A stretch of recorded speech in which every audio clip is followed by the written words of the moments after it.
గతించిపోయినవి,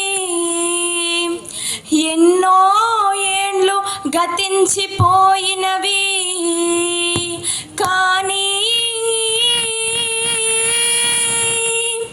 ఈ శ్మశాన స్థలిన్ కన్నుల్ మోడ్చిన మందభాగ్యుడు ఒక్కడు ఒక్కడు ఒక్కడ్ ఒక్కడ్ ఒక్కడైనను లేచిరాడు. అయ్యో ఓ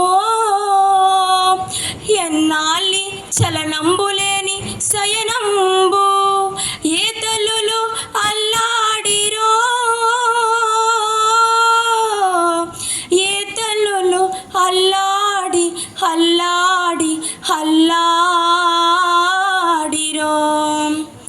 కన్నీటంబడి క్రాగిపోయినవి, కన్నీటంబడి క్రాగిపోయినవి. నిక్కంబిందు పాషాణముల్